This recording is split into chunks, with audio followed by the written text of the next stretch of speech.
Welcome back to the deep dive. So I want you to think about a maneuver that, well, every driver either does or very aggressively avoids on a regular basis. The U-turn. Right. On the surface, it seems so simple. You just turn the wheel 180 degrees, right? You're facing the other way. Yeah. But if you've ever felt that split second of hesitation, that kind of heart-lurching, oh, did I just make a terrible decision moment? For sure. The U-turn is one of the most deceptively complex and really risk-filled things you can do in a car. It really is. And the source material we've been looking at, it frames this not as just a physical move, but as a real test of a driver's judgment. Okay. I mean, whether you're stuck on a busy city street or you're trying to fix a wrong turn on some rural road, it demands this deep awareness of the law, of your car's geometry, and maybe most critically, your own limitations. That's the core of it right there. So our mission today is to, cut through that anxiety, that hesitation. We're doing a deep dive to pull out the practical advice, the legal requirements, and the essential mental habits that separate a safe U-turn from, well, a high-stakes gamble. And this is so important because the U-turn it's uniquely dangerous. Wow. Unlike almost any other standard move, it's a dual threat maneuver. It poses an immediate risk to traffic coming from two directions at the same time. Right. The oncoming traffic is the obvious one. That's the one everyone thinks about. But it's also a huge threat to the traffic traveling behind you in your same direction who can be caught completely off guard by your sudden, almost complete stop. That dual threat idea really changes how you think about it. Okay, so let's unpack that. This high-risk equation.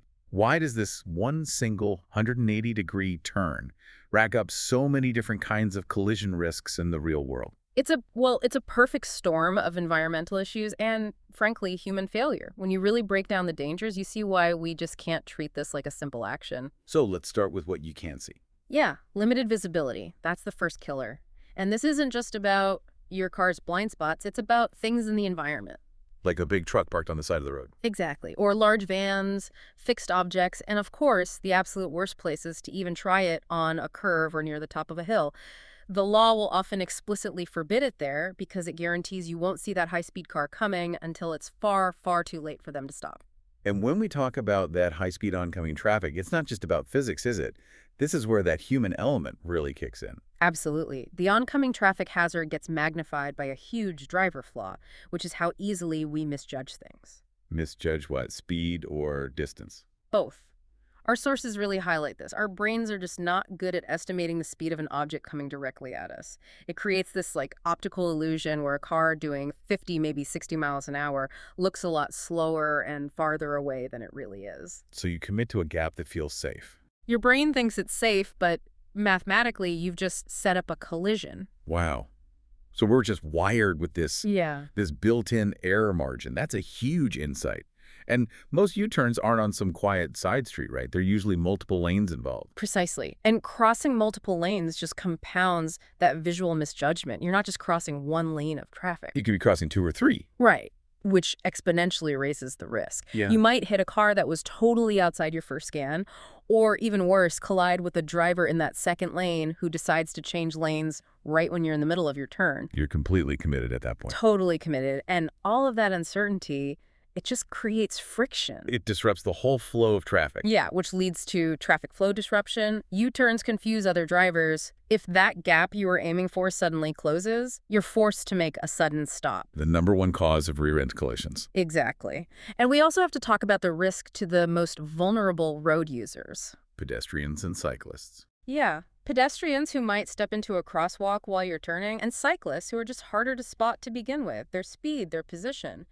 It's easy to forget about them when you're focused on a fast-approaching car. Okay, we've covered visibility, other cars, other people. But what about your own car? You could be the safest driver ever, but if your vehicle can't physically make the turn, you're just stuck. And that's the reality of vehicle and road constraints. We have to talk about turning radius. Oh, for sure. A big SUV versus a compact car. It's a world of difference. If you're driving a big pickup truck and you try to make a U-turn on a narrow road, you're almost certainly not going to make it in one go. You'll have to stop and back up. Which means you're doing a three-point turn, but right in the middle of a live lane of traffic. That is an extremely dangerous recipe. And then you add in narrow roads, wet or icy conditions, or a car that just doesn't accelerate quickly, and that safety margin is just gone. You have to know your vehicle's limits before you commit. That whole breakdown of risk is it's essential because it tells you why all the laws exist. Even if you feel like you can physically force the turn, you might be breaking the law. Exactly. The legal constraints, they're there to correct for that human misjudgment and those physical limits we just talked about. The law is basically the invisible barrier. It really is. And what's interesting is the prohibitions, they aren't random. They're almost always tied directly back to, minimizing speed threats, making sure you have visibility, or just keeping traffic from turning into total chaos. So let's start with the most obvious one, the one no one can argue with. Right. The unambiguous rules. They start with signage and signals. If you see a big no U-turn sign, well, that's the end of the conversation. It's illegal. Simple as that. And generally, it's also prohibited at a stoplight when the light is red. Though, as we'll get into, even a green light doesn't automatically mean it's safe or even legal. What about those big high-speed roads that are designed for flow?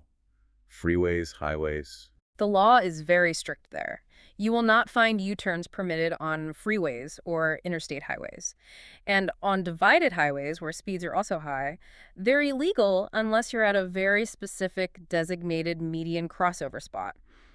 Any disruption in those environments is just catastrophic. Okay, so that connects back to what we said earlier about visibility and our cognitive flaws. What about places where visibility is just inherently bad? This is where the law is really protecting you from yourself. U-turns are illegal on curbs or near the crest of a hill for that exact reason. You can't see far enough ahead to guarantee that oncoming traffic has time to react. So the rule of thumb is, If you can't see the entire pass you're about to cross, it's a no-go. It's prohibited. and finally, there are all these specific zones where, I guess, disruption is just unacceptable or where there are vulnerable people. It's a pretty long list. It is, but you can group them. First, you have high-density and high-risk zones. Like what? Think railroad crossings or any area marked with solid yellow lines as a no-passing zone. You're just not supposed to interrupt the flow there. Second, safety and access zones. So U-turns are often banned near fire stations or hospitals to make sure emergency vehicles can always get through. That makes sense. And third, vulnerable user zones. They're frequently illegal near crosswalks and often in school zones during certain hours. The driver's focus there needs to be 100% on kids, not on a complex turn. So the general advice is, if you're in a busy, dense area, congested intersection, a business district, the law usually sides with traffic flow. Right. It will prohibit the turn unless a sign specifically says you can. Okay, so that gives us a really comprehensive map of where not to turn. But now let's get into the preventative steps, the real actionable strategy. This is the Save U-Turn checklist that you really need to internalize. What are the essential steps for both safety and legality before your tires even start to turn? This pre-turn checklist is what separates a deliberate, safe driver from an impulsive one. You have to switch from just instinct to critical assessment. So what are the absolute must-haves? First, the legal checks. Look again for that no U-turn sign. Just confirm the move is allowed right here, right now. Then, the visibility and road checks. You need a clear, totally unobstructed view, both directions. And here's the crucial step most people skip. You have to confirm the road is wide enough for your specific car to make the turn in one single continuous motion. So if you think you might have to back up. Abandon the maneuver. Immediately. Don't even try. That's a great rule. Okay, so we know the road supports it. Now we look at the moving targets. Now it's the traffic assessment. You have to verify you have a big enough gap in oncoming traffic. And don't just glance, you have to actively calculate. Calculate. Yeah. The time it takes you to cross, plus a generous buffer for your own tendency to misjudge their speed. And make sure the lane you want to land in on the other side is clear. Now, for communication, since this is such an unexpected move for other drivers, signaling has to be, aggressive. I'd say deliberate and early. Signaling intention is key. Get that left turn signal on well in advance, at least 100 feet before you plan to turn. You're trying to manage everyone's expectations. You're telling them something unusual is about to happen. Okay, let's talk about the real-world dilemma that gives everyone anxiety. You've signaled, you're slowing down, and there's a huge pickup truck right on your bumper, and they are clearly annoyed. What's the practical advice for managing that pressure safely? You have to prioritize your safety over their impatience. First, keep that signal blinking.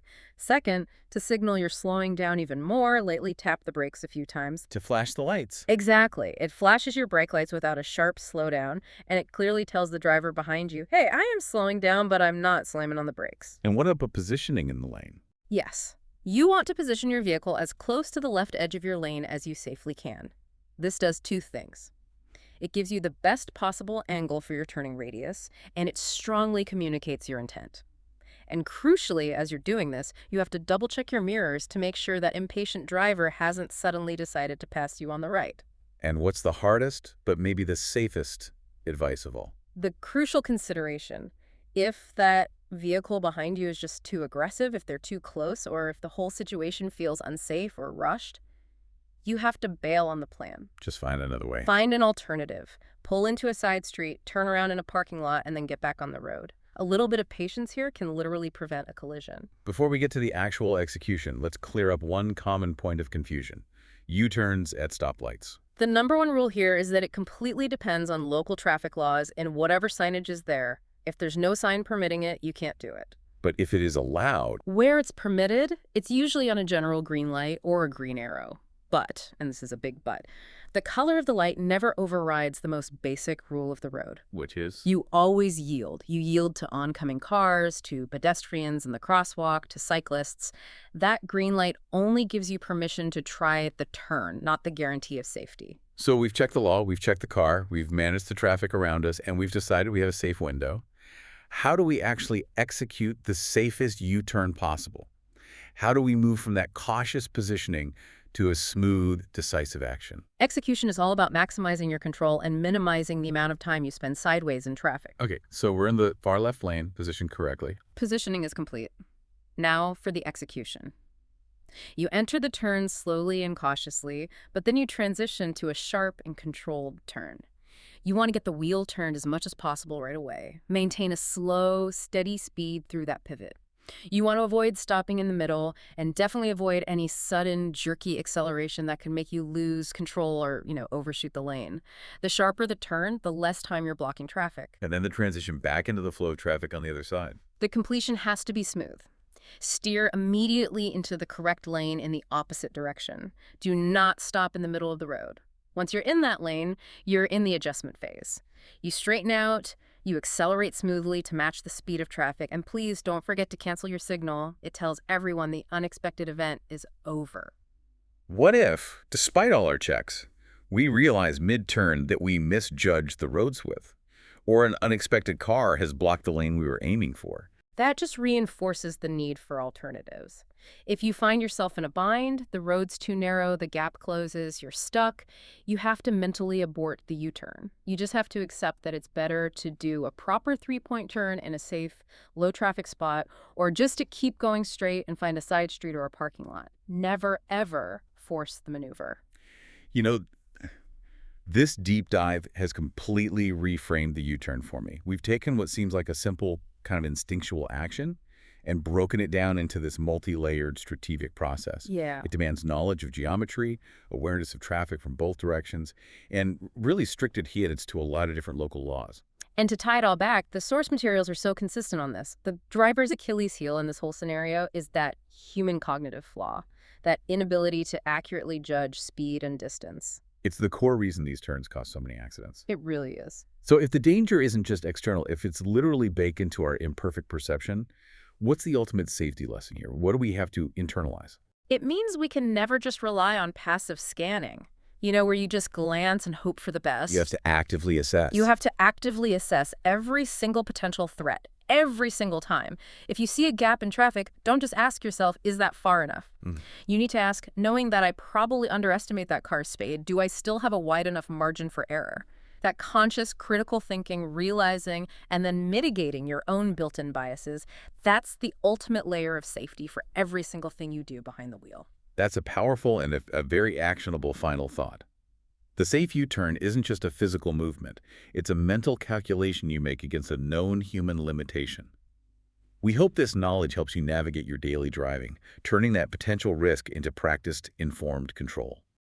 Please like, subscribe, and get notified.